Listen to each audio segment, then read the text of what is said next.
ತಾತ್ಕಾಲಿಕ ಬ್ರೇಕ್ ಅಂತ ಹೇಳ್ತಾ ಇದ್ದಾರೆ. ತಾತ್ಕಾಲಿಕ ಬ್ರೇಕ್.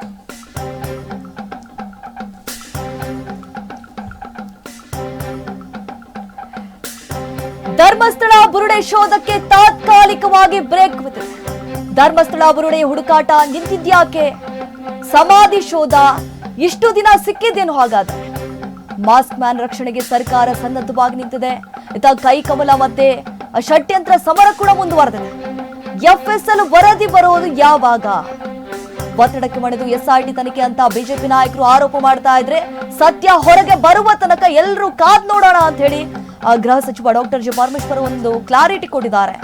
ಸೊ ನಿನ್ನೆ ಸದನದಲ್ಲಿ ಸಾಕಷ್ಟು ಚರ್ಚೆ ಆಯಿತು ಇದೇ ವಿಚಾರಕ್ಕೆ ಸಂಬಂಧಪಟ್ಟಂತೆ. ಎಫ್ಎಸ್ಎಲ್ಗೆ ಕಳಿಸ್ಕೊಡ್ಲಾಗಿದೆ. ಆ ವರದಿ ಬರೋವರೆಗೂ ಕೂಡ ಕಾದ್ ನೋಡೋಣ. ಈಗ ಸುಮ್ಮನೆ ಏನೇನೋ ಮಾತನಾಡಬೇಡಿ ಅಂತ ಹೇಳಿ ವಿವರಣೆ ಕೊಟ್ಟಿದ್ದಾರೆ. ಸೊ ವರದಿ ಬರೋವರೆಗೂ ಸಹಕರಿಸಿ ಅಂತ ಹೇಳಿದ್ದಾರೆ ಡಾಕ್ಟರ್ ಜಿ ಪರಮೇಶ್ವರ್. ಹಾಗೆ ತನಿಖೆಗೂ ಮುನ್ನವೇ ಬೇರೆ ಬೇರೆ ರೀತಿಯನ್ನ ಅರ್ಥೈಸುವುದು ಸರಿಯಲ್ಲ ಅಂತ ಹೇಳಿದ್ದಾರೆ. ಸೊ ಆದಷ್ಟು ಶೀಘ್ರವಾಗಿ ತನಿಖೆನ ಮಾಡಬೇಕು ಅಂತ ಹೇಳಬಹುದು. ಸೊ ತನಿಖೆನ ಹೀಗೆ ಮಾಡಿ ಅಂತ ಸಮಯ ನಿಗದಿ ಸಾಧ್ಯವಿಲ್ಲ. ತನಿಖೆ ಆಗುವ ತನಕ ವಿರೋಧ ಪಕ್ಷಗಳು ಕೂಡ ಸಹಕರಿಸಬೇಕಾಗತ್ತೆ. ಸೊ ಎಲ್ಲಾ ಸತ್ಯಗಳು ಹೊರಬರುವ ತನಕ ಕೂಡ ಎಲ್ಲರೂ ಸಹಕರಿಸಬೇಕಾಗತ್ತೆ ಅಂತ ಹೇಳಿ ಕೂಡ ನಿನ್ನೆ ಸದನದಲ್ಲಿ ಇದೇ ವಿಚಾರಕ್ಕೆ ಸಂಬಂಧಪಟ್ಟಂತೆ ಸಾಕಷ್ಟು ಚರ್ಚೆ ಆಗಿದೆ. ನಾವು ಯಾವುದನ್ನು ಕೂಡ ಮುಚ್ಚಿಡೋದಿಲ್ಲ.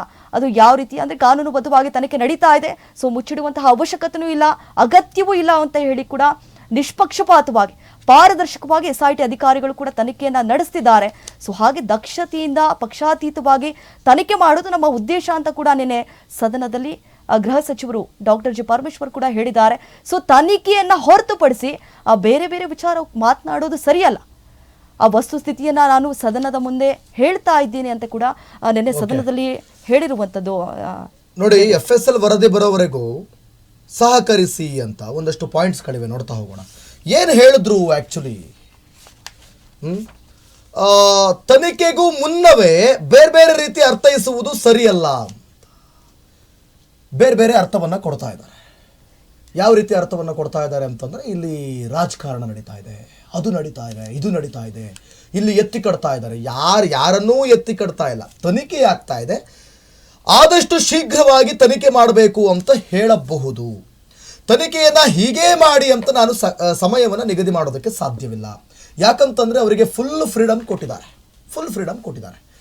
ನೀನು 15 ದಿನದಲ್ಲಿ ಮುಗಿಸ್ಬಿಡು, 15 ದಿನದಲ್ಲಿ ಮುಗಿಸ್ಬಿಡು, 25 ದಿನದಲ್ಲಿ ಮುಗಿಸ್ಬಿಡು ಅಂತ ನಾನು ಹೋಗಿ ಅವರಿಗೆ ಹಿಂಸೆ ಕೊಟ್ಟುಬಿಟ್ರೆ ಅವ್ರು ಅರ್ಧಂಬರ್ಧ ತನಿಖೆ ಮಾಡಿ ಬಿಸಾಕ್ಬಿಡ್ತಾರೆ. ಆಮೇಲೆ ತನಿಖೆ ಆಗುವ ತನಕ ವಿರೋಧ ಪಕ್ಷಗಳು ಸಹಕರಿಸಬೇಕು. ನೀವು ವಿರೋಧ ಪಕ್ಷದವರು, ನನಗೊಂದು ಪ್ರಶ್ನೆ, SIT ರಚನೆ ಆದಾಗ ಮಾತಾಡಲಿಲ್ಲ, ತನಿಖೆಯನ್ನು ಶೋಧ ಕಾರ್ಯವನ್ನು ಆರಂಭಿಸುವಾಗ ಮಾತಾಡಲಿಲ್ಲ, ಮೊದಲನೇ ಗುಂಡಿ ತೆಗೆದಾಗ ಮಾತಾಡಲಿಲ್ಲ, ಎರಡನೇ ಗುಂಡಿ ತೆಗೆದಾಗ ಮಾತಾಡಲಿಲ್ಲ, 6ನೇ ಗುಂಡಿಲಿ ಮೂಳೆ ಸಿಕ್ತಾಗ ಮಾತಾಡಲಿಲ್ಲ, 8, 9, 10, 11 ಏನಲ್ಲಿ ಬಂಗ್ಲಾಗುಡ್ಡದಲ್ಲಿ ಅಸ್ಥಿಪಂಜರ ಸಿಕ್ತಾಗ ಮಾತಾಡಲಿಲ್ಲ, 13ನೇ ಪಾಯಿಂಟಲ್ಲಿ ಏನೂ ಸಿಗದೇ ಇದ್ದಾಗ ಆಳಕ್ಕೆ ಗುಂಡಿ ತೆಗೆದಾಗ ಮಾತ್ರ ಮಾತನಾಡಿದ್ರಿ. ಅಲ್ಲಿವರೆಗೂ ಯಾಕೆ ಮಾತಾಡಲಿಲ್ಲ? ಅಲ್ಲಿವರೆಗೂ ನಿಮಗೆ ಧರ್ಮ ಕಾಣಲಿಲ್ಲವೇ? ಅಲ್ಲಿವರೆಗೂ ನಿಮಗೆ ಏನು ಕ್ಷೇತ್ರ ಕಾಣಲಿಲ್ಲವೇ? ಎಲ್ಲ ಕಥೆಗಳು, ಎಲ್ಲ ಸತ್ಯಗಳು ಹೊರಬರುವ ತನಕ ಎಲ್ಲರೂ ಸಹಕರಿಸಬೇಕು. ನಾನು ಯಾವುದನ್ನೂ ಮುಚ್ಚಿಡುವುದಿಲ್ಲ, ಅಗತ್ಯವೂ ಇಲ್ಲ. ಪಾರದರ್ಶಕವಾಗಿ ದಕ್ಷತೆಯಿಂದ ಪಕ್ಷಾತೀತ ತನಿಖೆ ನಮ್ಮ ಉದ್ದೇಶ. ತನಿಖೆಯನ್ನು ಹೊರತುಪಡಿಸಿ ಬೇರೆ ಬೇರೆ ವಿಚಾರ ಮಾತನಾಡಲ್ಲ. ವಸ್ತುಸ್ಥಿತಿಯನ್ನು ನಾನು ಸದನದ ಮುಂದೆ ಹೇಳುತ್ತಿದ್ದೇನೆ ಅಂತ ಪರಂ ಹೇಳಿದರು. ಈ ಸಂಗಮೇಶ್ ಪ್ರಿಂಟ್ ಕೊಟ್ಟವನೇ ಮುಂದಿನ ಸ್ಟೋರಿ ಏನು ಅಂತಾನೆ ಹಾಕಿಲ್ಲ.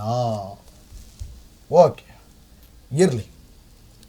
ಏನಂದ್ರೆ ದೀಪ, ಇವಾಗ ಬಹಳ ನೀಟಾಗಿ ಹೇಳಿದ್ದಾರೆ, ಪರಮೇಶ್ವರ್ ಹೇಳಿದ್ದಾರೆ, ತನಿಖೆ ಆಗೋ ತನಕ ಬಾಯಿ ಮುಚ್ಕೊಂಡಿರಿ ಅಂತ.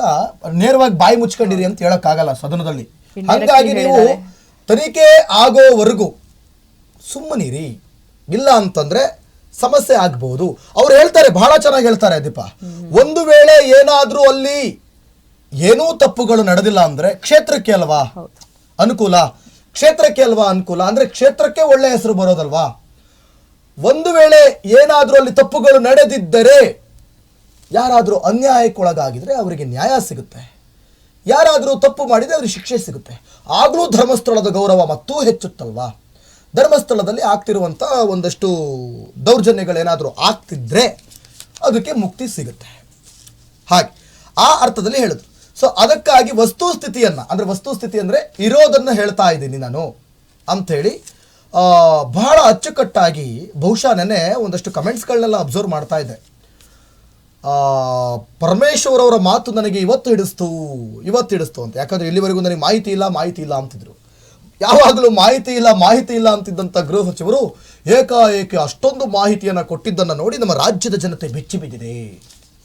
ಸೊ ಹಾಗಾಗಿ ಓಕೆ, ಮುಂದೇನ್ರಪ್ಪ ನೆಕ್ಸ್ಟ್ ಬ್ರೇಕಿಂಗ್ ಏನು ಪ್ಲೇ ಮಾಡಿ.